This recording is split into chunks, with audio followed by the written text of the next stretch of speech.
my lab works on engineered nanoparticles that are platform technologies that we use for delivering different kinds of payloads into the body. This includes proteins, which are typically what we use for vaccines, but we can also deliver small molecule drugs, antibiotics, and other types of payloads.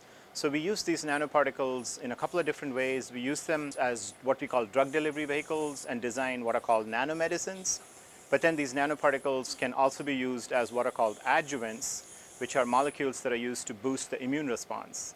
And so we design what are called nanovaccines, which then are vaccine formulations that contain pathogen-specific payloads that are incorporated into these nanoparticles, and then they can be used in different parts of the body. So these nano-based technologies, especially for vaccines, have some important advantages that we're very excited to work with them with. And that includes the fact that they can be delivered in a single dose, so they don't need any booster shots. They can also be delivered needle-free. So imagine an inhaler which you can use to sniff this, or a patch that you can use to put it on the skin. These nanoparticles have another game-changing advantage. That is that they are room temperature stable at periods of up to 1 year. So that means we can take these nanoparticles, put them on the shelf right here today, come back a year from today, and you could still use them.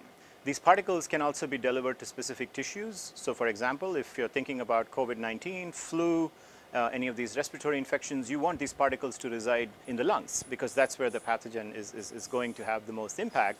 And so having these nanoparticles hang out there in the lungs gives you that first line of defense, so to say, that sentinel at the door that enables you to ward off any of those future infections. The problems that we're trying to solve are large, complex, and global. There are also problems that usually don't have solutions that come from either one field or even one university. So the need to use cross-disciplinary approaches, what I would even call transdisciplinary approaches, to cut across fields, even invent new fields to tackle these problems is paramount. And so the Nanovaccine Institute has collaboration in its DNA. So as students in my lab are thinking about designing nanoparticle-based formulations, they're also thinking about how these are going to be administered. Are people going to like taking the shot through the nose? What is going to be the cost of these vaccines? Can these vaccines be sent to halfway across the world in hard conditions?